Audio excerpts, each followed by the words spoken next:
Welcome to South Coast Working, the voice of working people and those who continue to build the South Coast each and every day. From the docks to the mills to the classrooms to the roadways, working people add a voice and life to southeastern Massachusetts. Brought to you by the UMass Dartmouth Arnold M. Dubin Labor Education Center.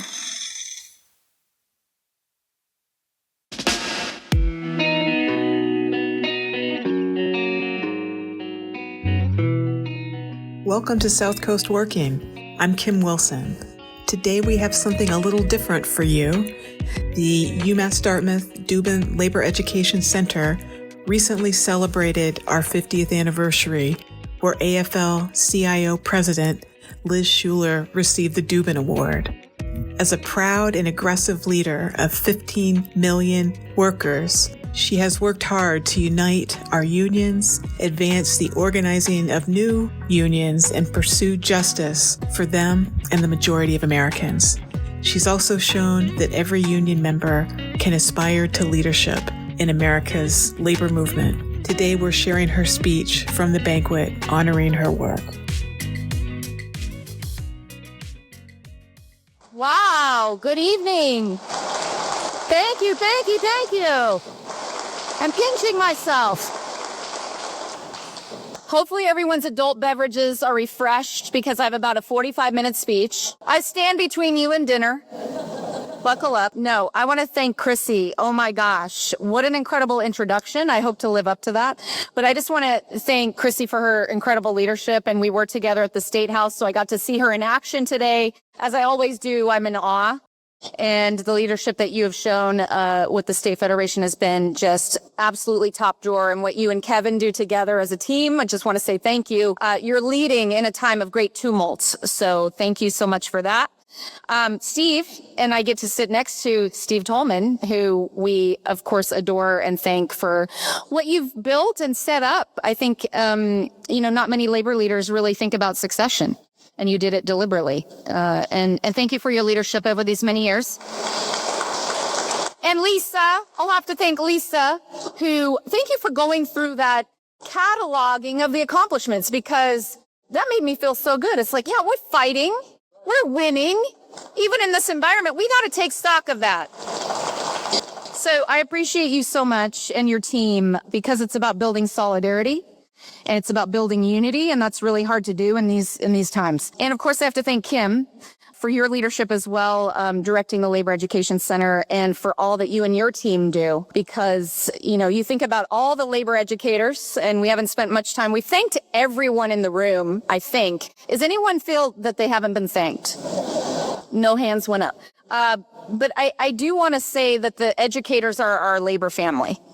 And the leadership of UMass, UMass Dartmouth in particular, obviously, the Labor Education Center, you have had such an enormous impact on this movement, and we could not be more grateful for the work that you do. So let's give our educators a round of applause.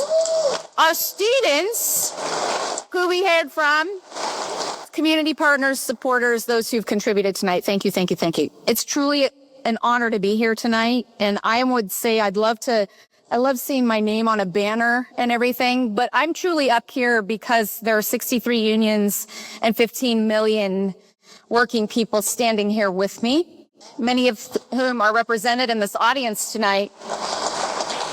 And it's the AFL-CIO, right? And I think people are having a new awakening and recognition and appreciation for the labor movement in this moment.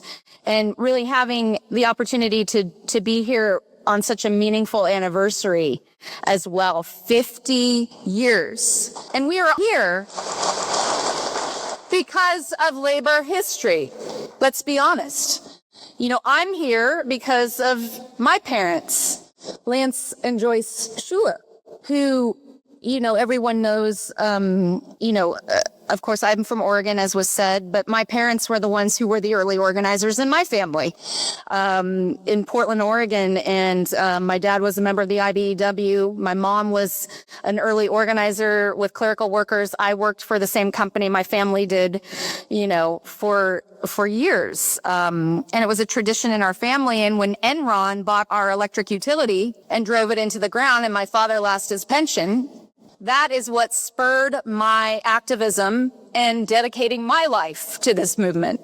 Lisa, that's what she told her story. And I'm here because of the mentors that I had throughout my career who made sure to pass along those stories of everyone who's represented here tonight, and the lessons that really keep labor history alive. And I'm here because so many incredible labor leaders who paved the way, especially women in the labor movement. I'm just going to say it. Mother Jones, Dolores Huerta, Frances Perkins. Those are the names we know.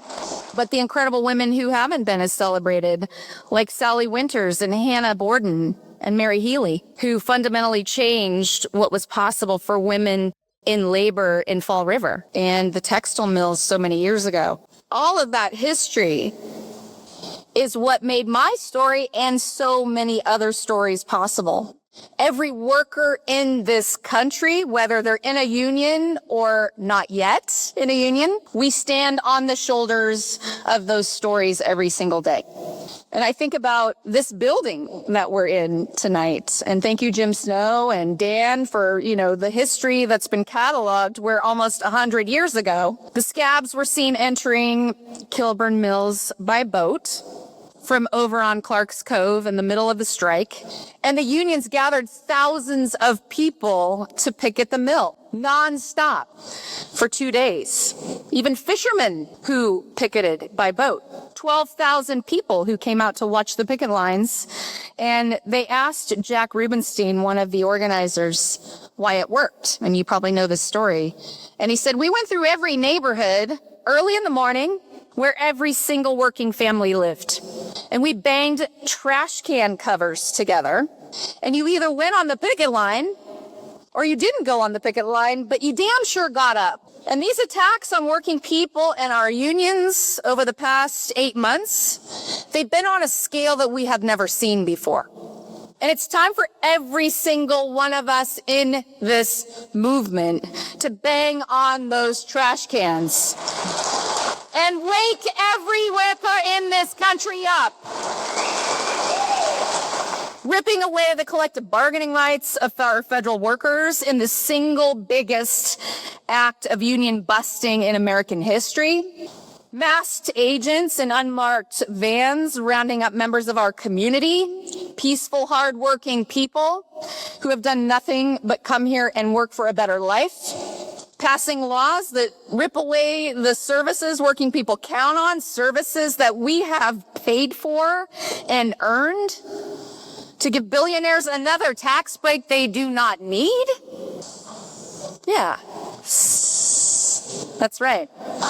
And I think most telling, and on top of it all, trying to tell our educators what they can and cannot teach in the classroom, trying to dictate what education looks like in this country. That last one is extremely offensive and incendiary because it's proof of what we all know. They want to erase our history. They want to erase the sense of community that is at the heart of this movement.